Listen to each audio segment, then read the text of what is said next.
조심하세요. 아무렇지도 않은 척 행동하셔야 해요. 절대 들키면 안 됩니다. 며느리와 등산하는 중 낯선 등산객이 와서 조심하라고 하는데 무슨 일이 있었던 걸까요? 오늘의 이야기 시작합니다. 그 전에 잠깐 구독과 좋아요 눌러주시면 큰 힘이 됩니다.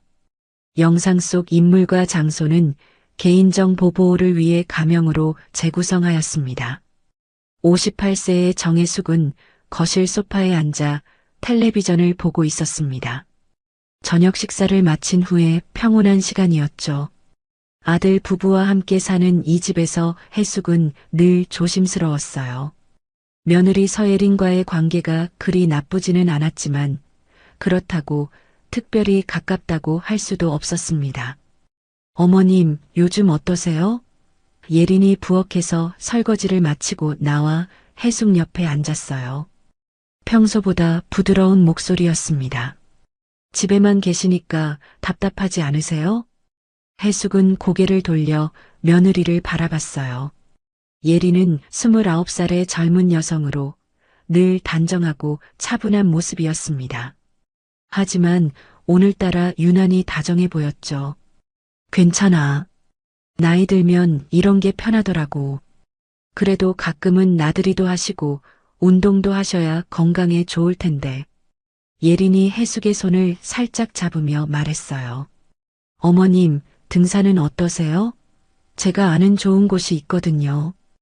혜숙은 깜짝 놀랐습니다. 결혼한 지 3년이 넘도록 예린이 먼저 이런 제안을 한 적이 없었거든요.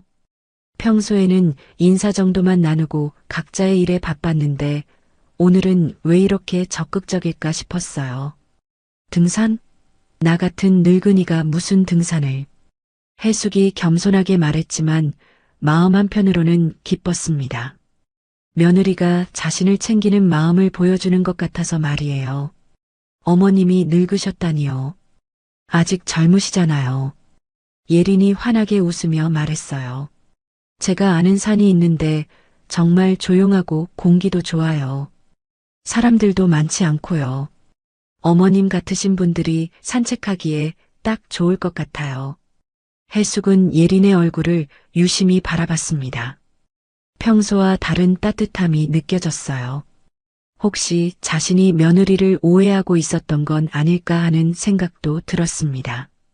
그런데 예린이 너도 바쁠 텐데 괜찮겠어? 전혀 바쁘지 않아요. 오히려 어머님과 함께 시간을 보낼 수 있어서 좋죠. 예린의 목소리에는 진심이 담겨 있는 것 같았어요. 사실 제가 어머님과 더 가까워지고 싶었거든요. 그런데 어떻게 말을 꺼내야 할지 몰라서 이 말을 듣고 혜숙의 마음이 뭉클해졌습니다. 그동안 서먹했던 관계가 아쉬웠는데 며느리도 똑같은 마음이었다니. 그럼 언제 갈까? 이번 주말은 어떠세요? 날씨도 좋을 것 같고. 예린이 휴대폰을 꺼내 날씨를 확인하며 말했어요. 아침 일찍 출발해서 천천히 올라가면 될 것 같아요. 무리하지 말고 중간중간 쉬면서요. 혜숙은 고개를 끄덕였어요. 좋아. 그런데 정말 괜찮겠어? 나 때문에 내 주말을 망치는 건 아니지? 어머님, 그런 말씀 마세요. 예린이 혜숙의 손을 다시 잡으며 말했어요. 저도 정말 가고 싶어요. 그 산은 제가 예전부터 가보고 싶었던 곳이거든요. 어머님과 함께 가면 더 의미가 있을 것 같아요. 그날 밤 혜숙은 잠자리에 들면서도 계속 생각했어요. 며느리의 배려와 따뜻함이 새롭게 느껴졌습니다. 그동안 서로 마음의 문을 열지 못했던 것이 아쉬웠지만 이제라도 가까워질 수 있다면 좋겠다는 생각이 들었어요. 등산을 통해 며느리와의 관계가 더 좋아질 수 있을지도 모른다는 기대감에 마음이 설렜습니다. 주말 아침 혜숙은 평소보다 일찍 일어났습니다. 며느리와의 첫 나들이라는 설렘에 잠을 제대로 이루지 못했거든요. 간단한 아침을 먹고 등산복을 챙겨 입었어요. 예린도 벌써 준비를 마치고 현관에서 기다리고 있었습니다. 어머님, 준비 다 되셨어요? 예린이 밝게 웃으며 물었어요. 손에는 큰 배낭을 들고 있었습니다. 제가 간식이랑 물도 다 준비했어요. 어머님은 편하게 오시면 돼요. 차 안에서 예린은 계속 해숙을 챙겼어요. 어머님, 덥지 않으세요? 에어컨 온도 조절해 드릴까요? 목마르시면 언제든 말씀하세요. 평소와는 사뭇 다른 세심한 배려였습니다. 해숙은 이런 며느리의 모습이 새롭고 고마웠어요. 1시간 정도 달려서 도착한 곳은 정말 조용한 산이었습니다. 주차장에는 차가 몇 대 되지 않았고 등산객들도 거의 보이지 않았어요. 여기가 제가 말씀드린 곳이에요. 어떠세요? 예린이 물었습니다. 정말 조용하네. 공기도 맑고. 해숙이 깊게 숨을 들이마시며 말했어요. 도시의 매연과는 확연히 다른 상쾌한 공기가 폐를 채웠습니다. 좋은 곳을 알고 있었구나. 그쵸? 저도 이곳을 알게 된 후로 가끔 혼자 와요. 예린이 배낭을 메며 말했어요. 사람들이 많지 않아서 정말 마음이 편해져요. 자, 그럼 천천히 올라가 볼까요? 산길은 완만했고 잘 정비되어 있었습니다. 예린은 해숙의 보폭에 맞춰 천천히 걸었어요. 중간중간 괜찮으세요? 힘들면 언제든 쉬어요라며 계속 신경 써주었습니다. 해숙은 며느리의 이런 모습에 감동받았어요. 30분 정도 올라갔을 때 날씨가 갑자기 쌀쌀해졌습니다. 구름이 해를 가리면서 산바람이 불기 시작했어요. 어머님 추우시죠? 예린이 해숙의 얼굴을 살피며 물었습니다. 괜찮아. 조금 시원한 것 같긴 하지만. 해숙이 팔을 비비며 말했어요. 사실 생각보다 많이 추웠지만 괜찮다고 말하고 싶었습니다. 며느리가 애써 준비한 나들이를 망치고 싶지 않았거든요. 그런데 예린이 갑자기 자신이 입고 있던 패딩을 벗기 시작했어요. 어머님, 이거 입으세요. 새 것처럼 깨끗한 연두색 패딩이었습니다. 제가 새로 산 건데 어머님께 잘 어울릴 것 같아요. 아니야, 그럼 너는 어떻게 해? 너도 추울 텐데.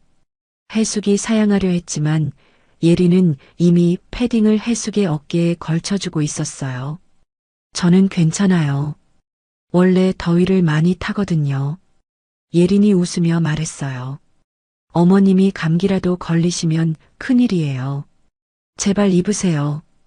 해숙은 며느리의 따뜻한 마음에 감동했습니다.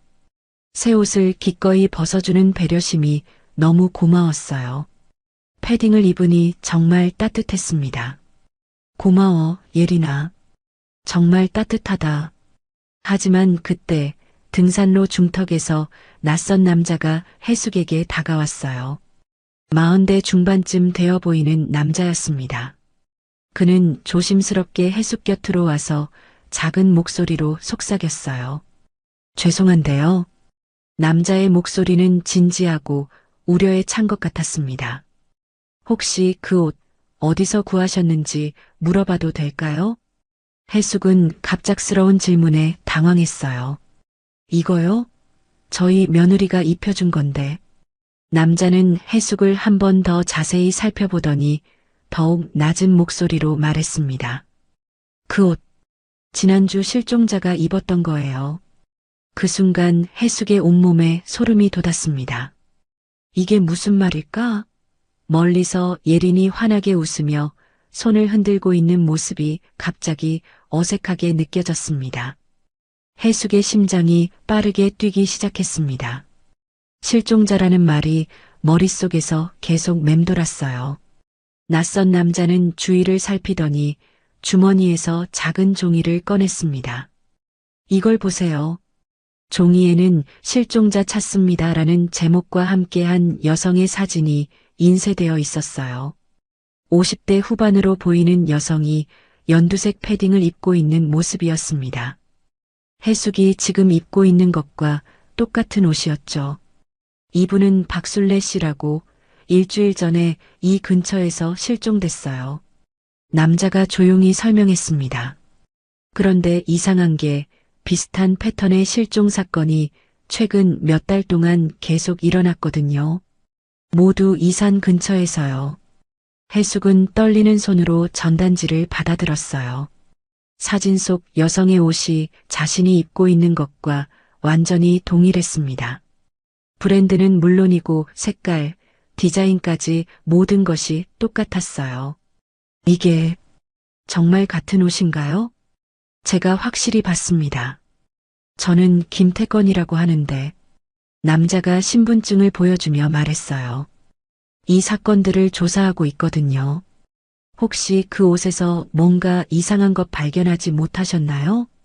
해숙은 당황스러운 마음으로 패딩을 만져봤어요. 그런데 정말로 뭔가 이상했습니다. 주머니 안쪽에 작고 딱딱한 것이 만져졌어요.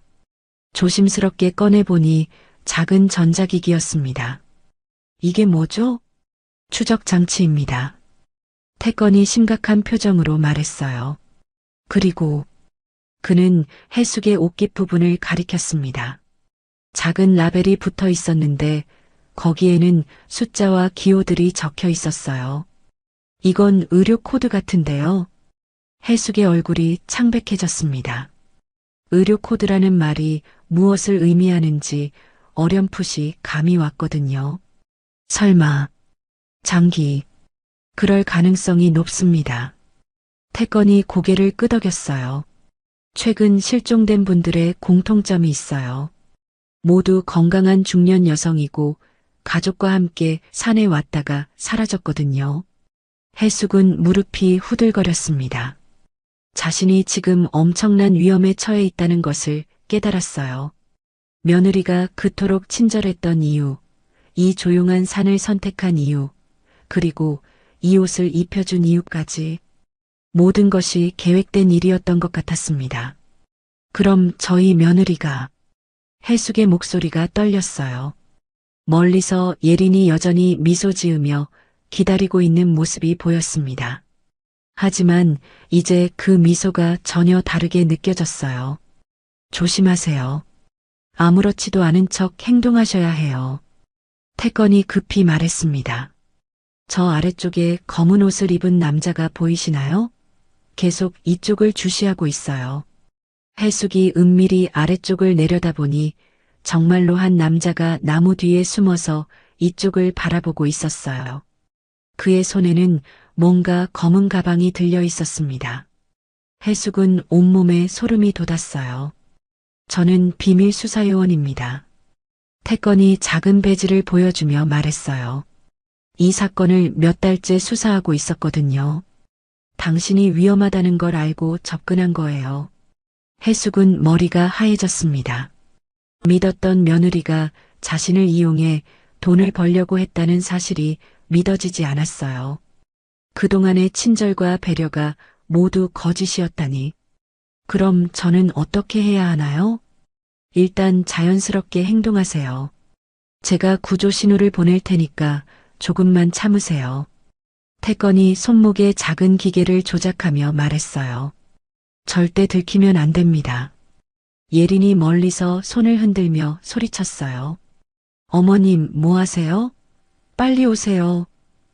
그 목소리가 이제는 전혀 다르게 들렸습니다. 해숙은 억지로 웃으며 손을 흔들었어요. 하지만 속으로는 공포가 밀려왔습니다. 해숙은 태건의 말대로 최대한 자연스럽게 행동하려고 노력했습니다. 억지로 미소를 지으며 예린에게 다가갔어요. 하지만 마음은 공포로 가득했습니다. 그동안 자신을 돌봐주던 며느리가 사실은 자신의 목숨을 노리고 있었다니 믿을 수가 없었어요. 어머님, 무슨 일이세요? 표정이 안 좋아 보이는데. 예린이 해숙의 얼굴을 자세히 살피며 물었습니다. 평소보다 예리한 눈빛이었어요. 혹시 어디 아프신가요?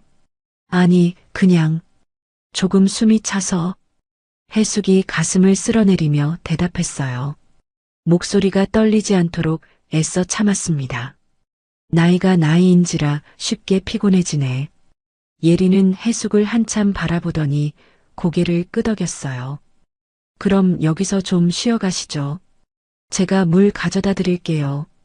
배낭에서 물병을 꺼내며 말했습니다. 하지만 그 순간 예린의 눈에 의심의 기색이 스쳤어요. 그런데 어머님, 아까 그 남자분과 뭔 얘기하셨어요? 예린이 물병 뚜껑을 열면서 물었습니다. 목소리에 미세한 변화가 있었어요. 길을 물어보시는 것 같던데. 해숙의 심장이 더욱 빨리 뛰었습니다. 예린이 자신들의 대화를 지켜봤다는 뜻이었어요. 그냥 산 정상까지 얼마나 걸리는지 물어봤어. 아, 그러셨구나. 예린이 미소를 지었지만 그 미소가 이제는 소름 끼치게 느껴졌습니다. 그건 그렇고 옷이 좀 헐렁해 보이네요. 제대로 입으세요. 예린이 갑자기 해숙의 패딩 지퍼를 올리기 시작했어요. 해숙은 깜짝 놀라며 뒤로 물러났습니다. 괜찮아, 내가 할게. 어머님, 왜 그러세요? 예린의 표정이 순간 굳어졌어요. 제가 도와드리려는 건데, 혹시 어디 불편하신가요? 해숙은 예린의 눈빛에서 차가운 무언가를 느꼈습니다. 더 이상 따뜻한 며느리의 모습이 아니었어요. 아니야, 그냥 내가 입는 게 편해서. 어머님, 예린의 목소리가 낮아졌습니다. 혹시 그 옷에서 뭔가 발견하신 건 아니죠? 그 순간 해숙은 등골이 서늘해졌어요. 예린이 이미 모든 것을 알고 있다는 것을 깨달았습니다. 옷 속의 추적 장치와 의료 라벨에 대해서 말이에요. 무슨 말이야? 예린이 한 걸음 더 가까이 다가왔어요. 어머님, 저를 속이려고 하지 마세요. 아까 그 남자와 무슨 얘기했는지 저는 다 봤거든요. 해숙은 뒤로 물러서며 주위를 둘러봤어요. 태건은 보이지 않았지만 아래쪽에 있던 검은 옷의 남자가 점점 가까이 오고 있는 것이 보였습니다. 그의 손에는 여전히 검은 가방이 들려 있었어요. 예린아, 이게 무슨 일이야? 해숙이 떨리는 목소리로 물었습니다. 도대체 무슨 일이 일어나고 있는 거야? 예린의 얼굴에서 가면이 완전히 벗겨졌어요. 그동안의 다정함과 친절함이 모두 사라지고 차가운 표정만 남아 있었습니다. 어머님께서 너무 많이 알아버리셨네요. 뭘 알았다는 거야? 해숙이 계속 뒤로 물러서며 물었어요. 하지만 등 뒤에는 바위벽이 있어서 더 이상 물러날 곳이 없었습니다. 그 옷 말이에요. 예린이 냉소적으로 웃으며 말했어요. 원래는 조용히 끝내려고 했는데 쓸데없이 호기심이 많으시네요. 바로 그때 해숙은 패딩 속에서 또 다른 것을 발견했어요. 안주머니에 작은 카드 같은 것이 들어 있었습니다.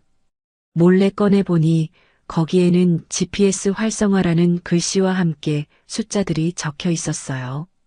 그리고 맨 아래에는 긴급 상황 시 누름이라는 작은 버튼이 있었습니다. 해숙은 예린이 보지 못하게 조심스럽게 그 버튼을 눌렀어요.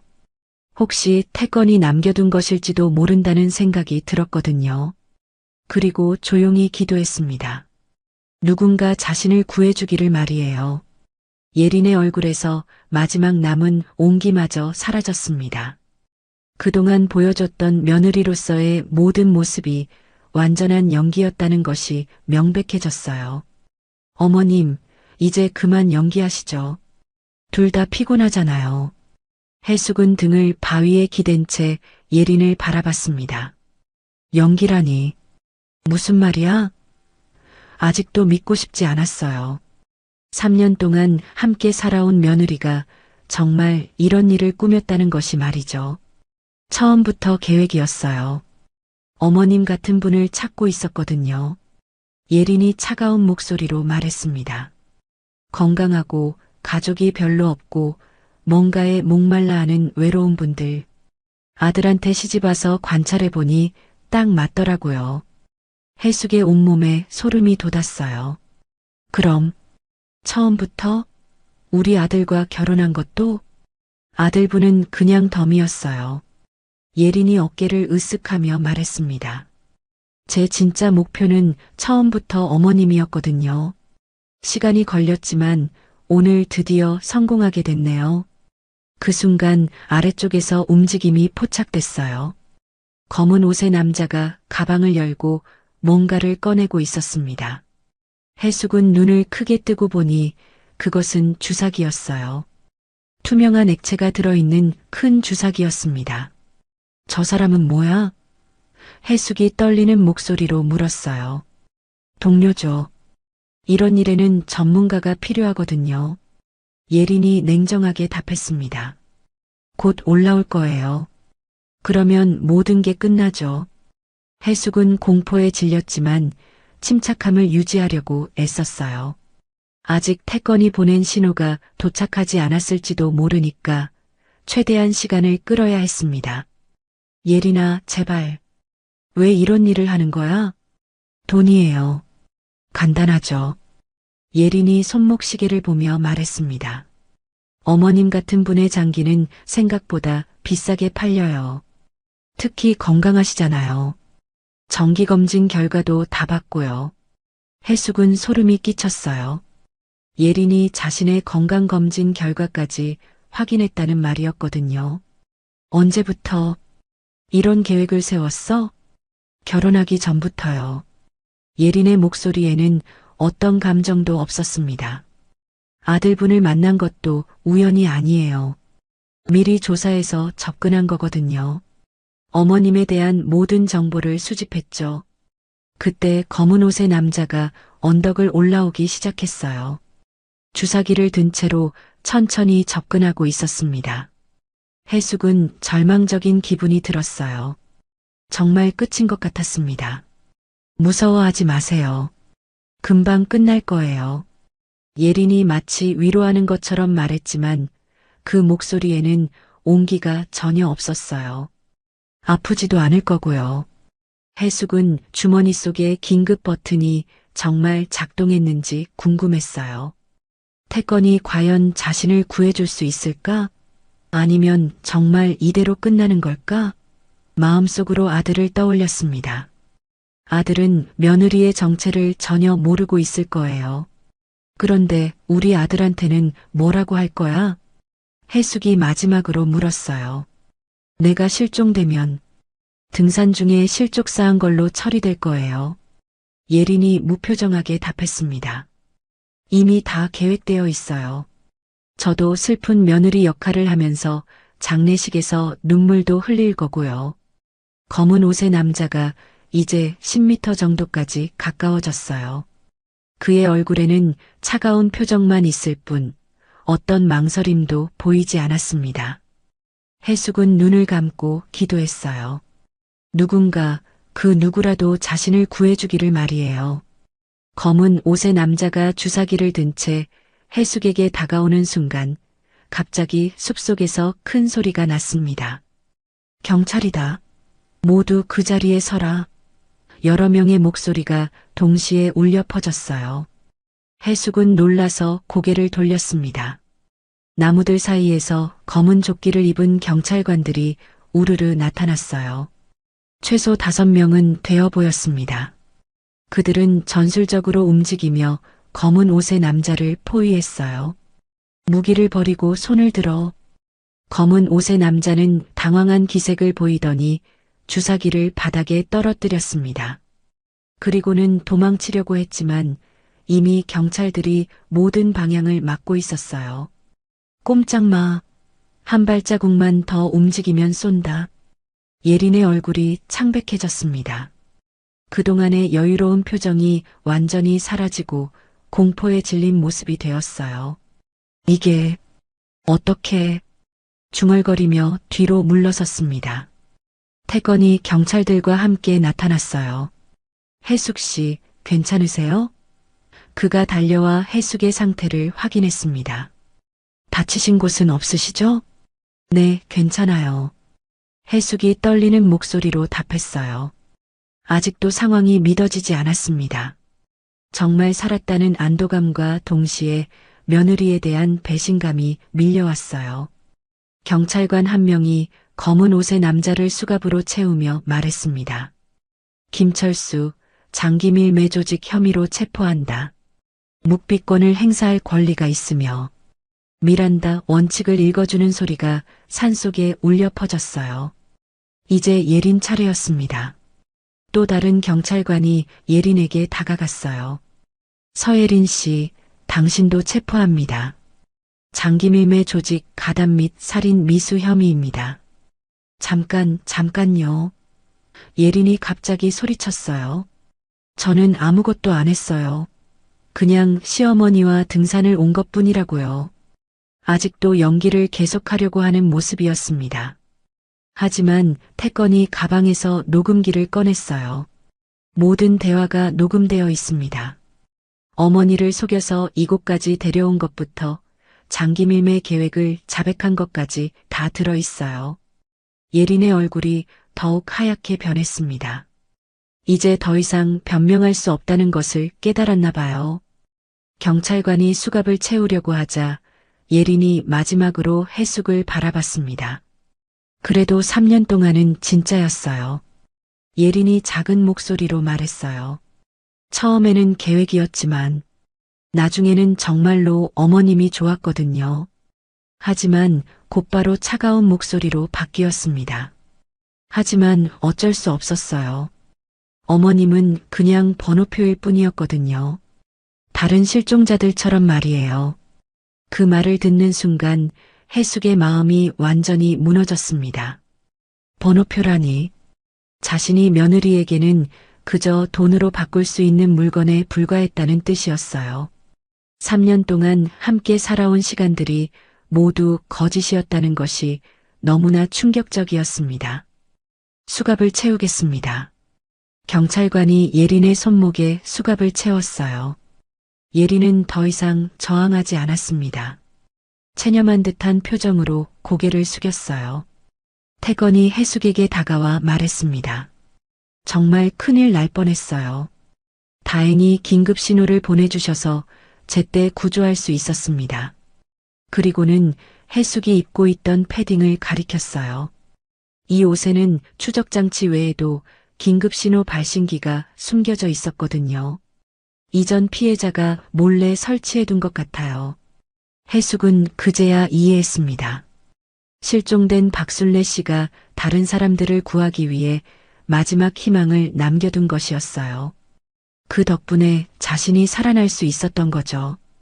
경찰들이 예린과 검은 옷의 남자를 끌고 내려가기 시작했어요.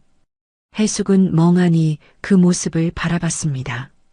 아직도 현실 같지 않았어요. 믿었던 사람에게 배신당했다는 충격이 너무 컸습니다. 경찰서에서의 조사가 끝난 것은 밤 10시가 넘어서였습니다. 해숙은 하루 종일 진술서를 작성하고 질문에 답하느라 몸과 마음이 모두 지쳐 있었어요.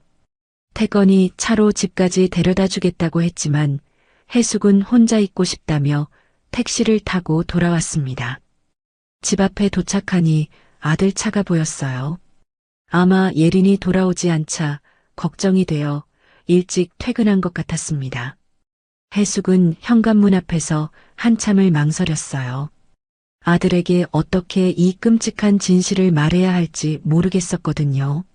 문을 열고 들어가니 아들 민수가 거실에서 초조하게 기다리고 있었어요. 엄마, 어디 갔다 오세요? 예린이는 왜 안 보이고? 민수가 일어서며 물었습니다. 그런데 해숙의 창백한 얼굴을 보더니 표정이 굳어졌어요. 무슨 일 있었어요? 해숙은 소파에 주저앉았습니다. 어디서부터 어떻게 설명해야 할지 막막했어요. 민수야, 앉아라. 엄마가 할 말이 있어. 엄마, 왜 그러세요? 무슨 일이에요? 민수가 해숙 옆에 앉으며 걱정스럽게 물었어요. 예린이도 연락이 안 되고 엄마도 이상하고 예린이는 체포됐어. 해숙이 힘겹게 말을 꺼냈습니다. 장기밀매 혐의로. 민수의 얼굴이 순간 하얗게 변했어요. 뭐라고요? 엄마, 무슨 소리예요? 믿을 수 없다는 표정으로 해숙을 바라봤습니다. 그게 무슨 장기밀매라니. 해숙은 오늘 있었던 일을 차근차근 설명했어요. 등산 제안부터 시작해서 이상한 패딩, 태건과의 만남, 그리고 예린의 정체가 드러난 과정까지. 민수는 말을 듣는 동안 점점 더 충격받은 표정이 되었습니다. 이건 말이 안 돼요. 민수가 고개를 흔들며 말했어요. 예린이가 그런 사람일 리가 없어요.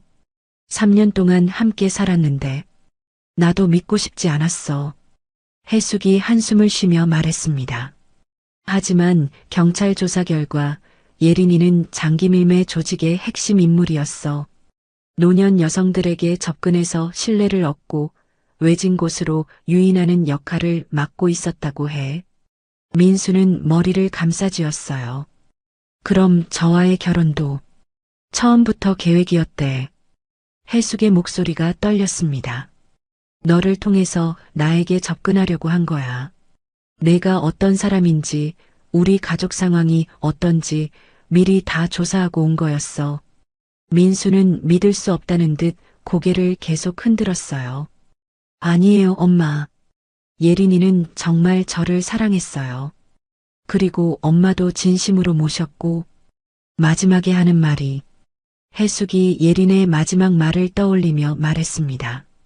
나는 그냥 번호표일 뿐이었다고 하더라. 다른 실종자들처럼.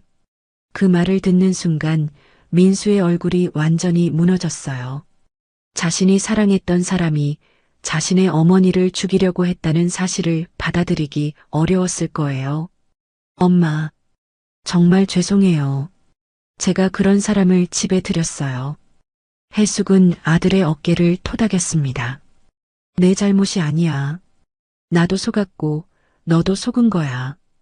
예린이가 너무 교묘했던 거지. 그럼 다른 실종자들은요? 민수가 물었어요. 찾을 수 있을까요? 경찰에서 수사하고 있대. 예린이가 자백하면 더 많은 단서를 얻을 수 있을 거라고 해. 해숙이 답했습니다. 하지만 이미 늦은 사람들이 많을 것 같아. 그날 밤 해숙은 잠을 이룰 수 없었어요. 3년 동안의 기억들이 머릿속을 스쳐 지나갔습니다. 예린이 보여줬던 모든 친절과 배려가 사실은 연기였다는 것, 자신이 죽음의 문턱까지 갔다가 겨우 살아났다는 것, 모든 것이 악몽 같았어요. 하지만 동시에 한 가지 깨달은 것이 있었습니다. 이 일을 통해 다른 잠재적 피해자들을 구할 수 있다는 것. 박술래 씨가 남긴 긴급 신호 장치처럼 자신의 경험도 누군가에게는 도움이 될 수 있을 거라는 생각이 들었어요. 며칠 후 경찰서에서 연락이 왔어요. 예린의 자백을 통해 다른 실종자 2명을 구출했다는 소식이었습니다. 해숙은 그 소식에 복잡한 감정을 느꼈어요. 다행이라는 안도감과 동시에 이미 세상을 떠난 다른 피해자들에 대한 미안함과 슬픔이 밀려왔습니다. 박술래 씨가 옷에 숨겨둔 긴급장치 덕분에 당신을 구할 수 있었고 그 덕분에 다른 분들도 살릴 수 있었어요. 태건이 전화로 말했어요. 술래 씨는 마지막 순간까지 다른 사람들을 구하려고 했던 거예요. 그 말을 듣고 해숙은 눈물이 나왔어요. 자신을 구해준 박술래 씨의 마지막 선택, 그리고 그 선택이 자신뿐만 아니라 다른 생명들까지 구했다는 사실에 깊은 감동을 받았습니다. 한 달 후 해숙은 중요한 결심을 했어요. 자신의 이야기를 세상에 알리기로 한 것입니다. 나 같은 일이 더 이상 일어나면 안 돼. 박술래 씨의 희생을 헛되게 할 수 없어. 지역 방송국과 신문사 인터뷰에서 해숙은 담담하면서도 강인한 목소리로 말했어요. 믿음은 소중하지만 맹목적인 신뢰는 위험할 수 있어요. 특히 우리 같은 어르신들은 더욱 조심해야 합니다. 인터뷰가 방송된 후 많은 반응이 있었어요. 비슷한 위험을 느꼈지만 어떻게 대처해야 할지 몰랐던 분들, 해숙의 용기에 감동받은 분들, 가리고 자신들도 조심하겠다고 다짐하는 분들까지. 해숙은 자신의 상처가 다른 사람들을 지키는 방패가 되고 있다는 것을 느꼈습니다. 어느 날 저녁 해숙은 거실에서 박순례 씨의 사진이 실린 신문 기사를 보고 있었어요. 순례 씨의 가족들이 해숙에게 감사 인사를 전해왔다고 했습니다. 어머니의 마지막 선택이 헛되지 않았다는 걸 알게 되어 위로가 됩니다. 해숙은 조용히 고개를 숙였어요. 순례 씨에게 그리고 자신을 구해준 모든 분들에게 감사의 마음을 전했습니다. 그리고 다짐했어요. 순례 씨 고마워요. 당신 덕분에 살았어요. 그리고 약속할게요. 더 이상 이런 일이 일어나지 않도록 제가 할 수 있는 모든 것을 하겠어요. 창밖으로 별이 보였어요. 해숙은 그 별들을 바라보며 생각했습니다. 어둠 속에서도 빛을 잃지 않는 별처럼 자신도 이 상처를 딛고 누군가에게 희망의 빛이 되어야겠다고 살아남은 자의 책임감과 함께 새로운 삶을 향한 의지가 마음속에서 자라나고 있었습니다. 오늘도 귀한 시간 내어 끝까지 시청해주신 구독자 여러분 진심으로 감사드립니다. 오늘의 이야기가 마음을 울렸다면 구독과 좋아요, 댓글 부탁드립니다.